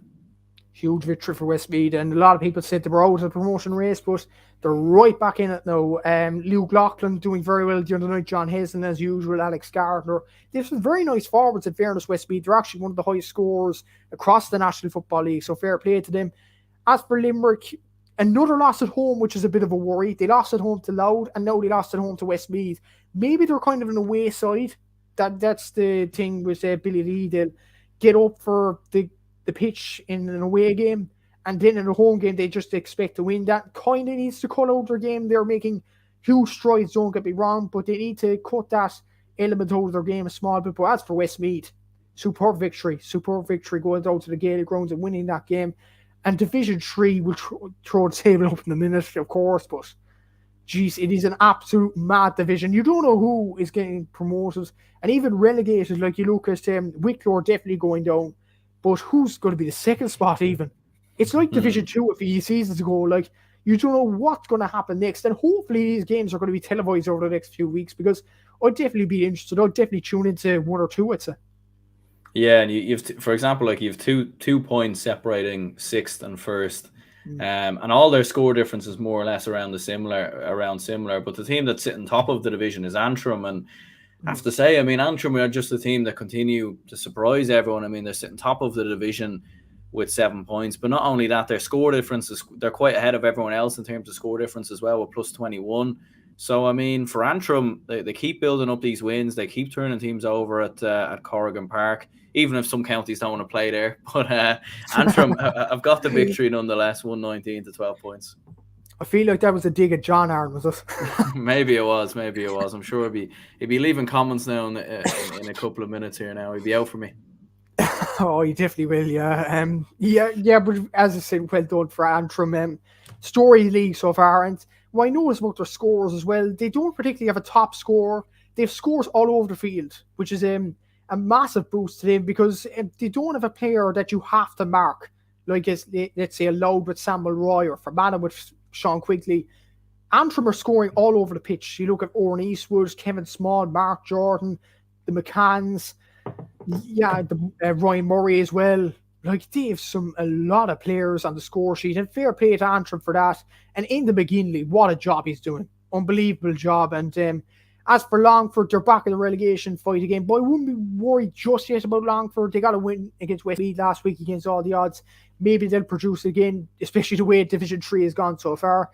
But brilliant win for Antrim, and hopefully they'll stay in Cork Park for that Ulster Championship game. I'd love to see an Ulster Championship game in Cork Park myself. Yeah, absolutely. And yeah, it is a difficult one. I mean, I know when I was speaking to John there at the weekend, he was telling me, it's not fit for purpose and everything else. I don't know. Like, I feel bad for Antrim in some ways. I feel like it's their home game, it's their home draw. I feel like they should get it at home, but I don't really know. I don't really know what you do there. But yeah, we'll definitely see what happens in regards to that. Fermanagh and Louth, Fermanagh 14 points, Louth 212. Louth, I mean, they're sitting up there at the top of the division now as well. I mean, they've turned things around massively. And Sam Mulroy again, I mean, producing yet another masterclass. I mean, he's probably one of the most consistent footballers in the country at the minute.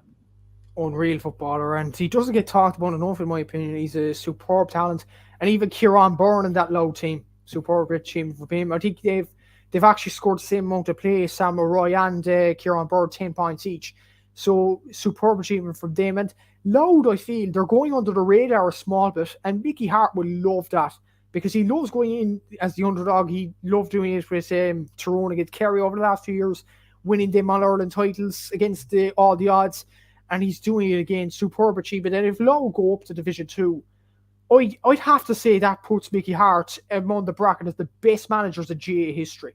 To get Low from Division 4 to Division 2, what an achievement. What an achievement for him. And as for Man, a bit of a disappointing result after a positive result against Laois last week. Shaw Quigley, again, their main score.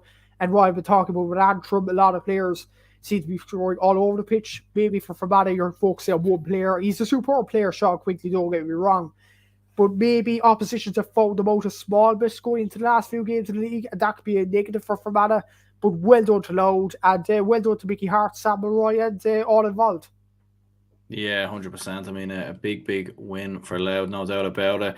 Wicklow and Laois then. Wicklow 8 points, Laois 117. For Laois, obviously coming in on the back of a couple of bad defeats, but a commanding result for Laois puts them in a good position, I think, to avoid relegation and potentially still get promoted. And as for Wicklow, I mean, I think they're 4 points behind Laois now with 2 games remaining. I think they're dead and buried. Yeah, and even Colin Kelly going out, I think that was it for Wicklow, to be honest. They were performing pretty well, but as soon as he left, that was it for Wicklow, unfortunately. And Laois, look, I looked at their scoring rate as well. 3 of their forwards actually score high amounts. Mark Barry, Gary Walsh, and Evan O'Carroll, who scored 3-4 from play. He's a very good find in the league so far. So, geez, Laois have done very well in that regard. I suppose defensively is another issue, but yeah, this Division 3 league is so bad. You wouldn't be surprised if Laois go up after being in a perilous position, really, to go down to Division 4. But Wicklow, unfortunately, going down for them. They'll have to regroup with a new manager next year in the National Leagues. But for Laois, look, they could even go up. It's so unpredictable, this Division 3, and geez, I wouldn't want to call it, definitely. Yeah, well, we'll just throw the division table up on the screen there in just a moment. But what I was going to make the point as well is with Louth and Antrim. I mean, you have 2 teams who came up from Division 4 last year, and like what's kind of incredible, it probably shows like there probably isn't really that much gap really between the Division 3 and 4 teams. Like Antrim and Louth both coming up from Division 4 last year, both sitting first and second. I mean, it shows a lot really about, I suppose, that if you get your house in order, if you get good players in, if you get good coaches in, you can push up into these divisions and you can get into Division 2. It's not exactly impossible. Yeah, there definitely isn't, much of a gap there. I think the gap really is between Division 3 and Division 2, in my opinion. But Division 3 and Division 4, I don't think there's much between the sides that come up. Even Tipp and Cavan, I would actually be surprised if they went up and challenged for promotion. But if I was predicting this league, I think Antrim, I don't know who they have in their next game. I know they have Westmeath in their last game. But I think Antrim should do enough to go up. And secondly, Westmeath's squad is too hard to ignore. I think they'll be the second team to go up. So Westmeath and Antrim to go up. Down, Wicklow definitely. No complaints there. And the other team, Longford just above. But honestly, I wouldn't be surprised if Longford got a win in the next game. They're that sticky bunch. They usually get a win in these type of situations. They're like the Monaghan of Division 3. They get a win out of nowhere and they're survived out of nowhere and people don't expect this. So I think Longford and Wicklow will go down eventually. Wouldn't be surprised if Longford get a result though. See Antrim and Westmeath doing enough to go up to Division 2.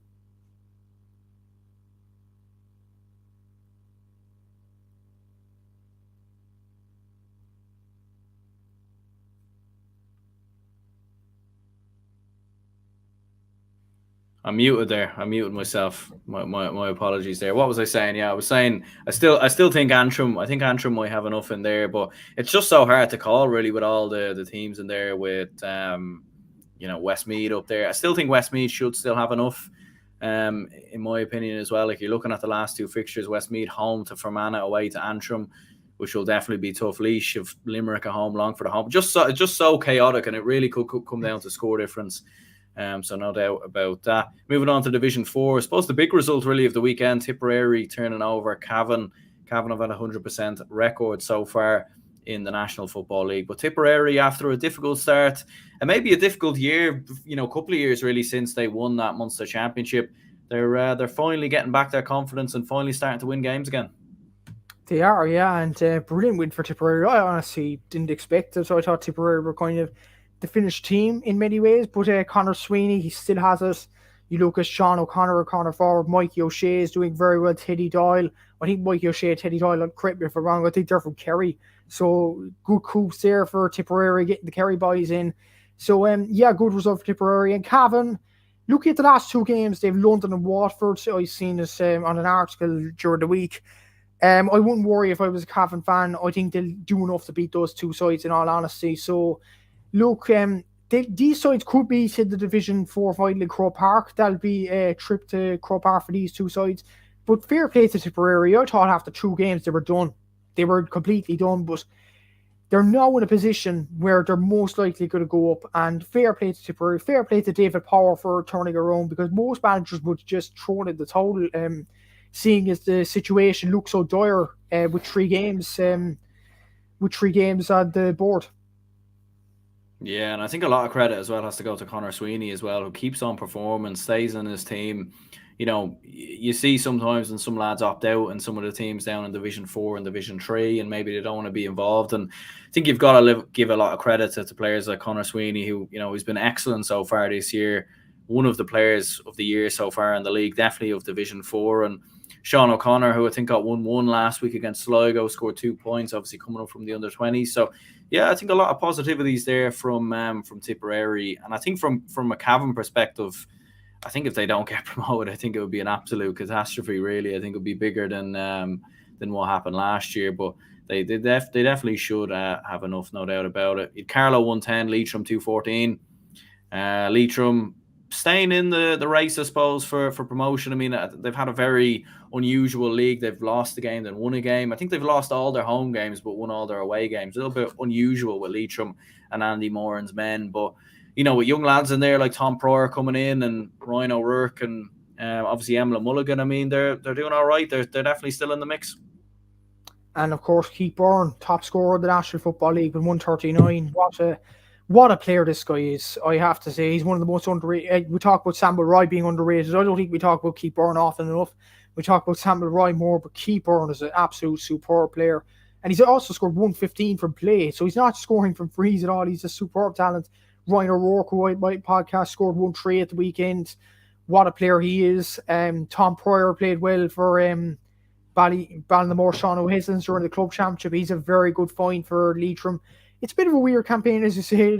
I don't think that has ever happened, really, a side losing all their home games and then winning all their away games. But I suppose the home form has to be fixed under Andy Moore. And as for Carlow, look, they had a bad start to the league, and that put them on the back foot already. And look, they're just gaining a bit of confidence going into the Tailteann Cup now. Cullum Hulton, Dara Foley, two very good players for Carlow. They're scoring a lot. So, positives there for Carlow, I suppose, but other than Cork, they have the worst events in the National Football League, and that's in Division 4, so that doesn't really say much for them. So, look, Carlow will be happy enough over the last few games, a few good performances here or there, but Leitrim, they're challenging for promotion. But look at Tipperary's fixtures right now. I think promotion's gone for them. They'll have to focus on the Tailteann Cup and try and win that. Yeah, Danny Allen says here, enjoying the show tonight, lads. Excellent, fair analysis as always. And hello, my name is James. Says better than the clowns on RTE panel. So I very much do appreciate all the comments there. We definitely do appreciate it, no doubt about that. And a few other comments coming in there as well, so very much appreciated. Sligo 319, London, London 10 points. I'll have to edit that now in a second, but Sligo, very, very convincing win in the end. Yeah, very convincing win. And Noel Murphy, another underrated player, 222 in the entire National Football League. Superb from him. Sean Carabine, 20 points in the league. I think Sligo, they have something like the fourth best attack in the league. They've scored, I think, 90 points. They actually have the second best attack in the league after Galway. What an achievement for them. From Tony McAtee's men, they could be a threat, I think. Correct me if I'm wrong. I think they're on the side of Roscommon in the Connacht Championship. I think they are, but you know, if they're on that side indeed, they could even target a Connacht final. I know Roscommon are performing pretty well at the moment, but look at Sligo's performances. They could challenge Roscommon all the way, and even the Tadsy Cup, if they don't get to that Connacht final, they could target winning that competition. I think they'd be good enough to win. Maybe not good enough this year to get promoted, given the situation they put themselves in. I think that Tipp game at Semple Stadium kind of sealed their fate a small bit.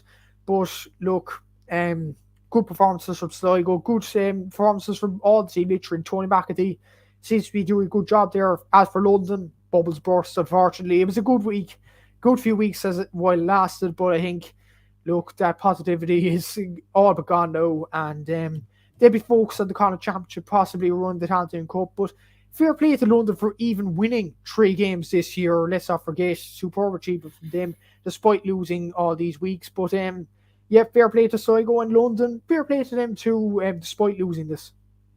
Yeah, and I think one player that definitely deserves a mention, all right, is Noel Murphy. I mean, he scored 222 in total this year. 2-4 from play at the weekend as well, with 2-5 in total. So he's definitely been a fantastic player who's come in there for Sligo in the last couple of years.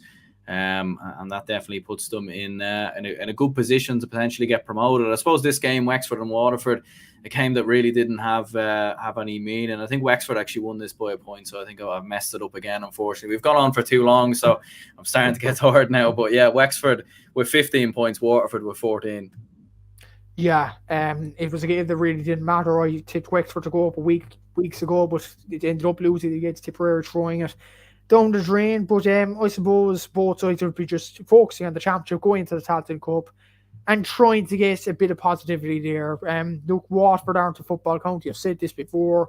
Wexford will be hoping that they do well over the next few years, but it doesn't look like it at this stage at the moment. But they will improve over the next few years, I'm sure. There's good few talents coming through. Alan Mann, who was on my podcast, is a good up-and-coming footballer, and he'll be one to watch over the next few years. But good win for Wexford in the end. But Waterford, look, Waterford will just accept where they are, really, in my opinion. Yeah, absolutely. We'll throw the league table up on the screen there before we finish, so we can have a look at who could potentially be promoted. I mean, you'd certainly probably have Cavan at this point with their final 2 games against both London and Waterford. But you're looking at it there, like Sligo and Leitrim still have to play each other as well. So I mean, who do you think joins Cavan there in that promotion or going up to Division 3? Looking at the last few fixtures, I think Tipp have London and Carlow in the last 2 games. Correct me if I'm wrong there, but if they're the last 2 games indeed, I think Tipp are winning those 2 games and are going up with Cavan, simple as. Both sides expected to go up at the start of the year, and they will go up at the end of the year. It looked a bit shaky for times for Tipperary, but they got the job done in the end. But I will tell you, Cavan and Tipp in Croke Park, that should be a very interesting game indeed. Sligo will be close. I think they'll be on the coattails. Leitrim are too inconsistent for me, so I think Sligo will push Tipp all the way, but I think Tipp, because of their running, will do enough. Yeah, I'm actually going to go for Leitrim. I think that they play Wexford at home, Sligo away. I think they might have enough to turn them both over there, but it's definitely going to be a very close one, no doubt about that. Who was your player of the week then? Was there any players you think that stood out as your footballer of the week? I think my footballer of the week was Tony Brosnan for Kerry. 1-2, superb performance from him. Fergal Boland, another nomination there. Sean Bugler for Dublin, superb. Yeah, I have to go with Tony Brosnan. Like, he's another forward that Kerry have to add to their selection. It's ridiculous. And they're on the road to All-Ireland. I can't believe he actually was a nominated team of the week. I'm sure the GAA website this week, it was absolutely ridiculous. I think he wasn't nominated for man of the match at RT, which is even bigger disgrace. Like, you have to wonder what these pundits are doing at the same time. But yeah, my player of the week is undoubtedly Tony Brosnan of Kerry.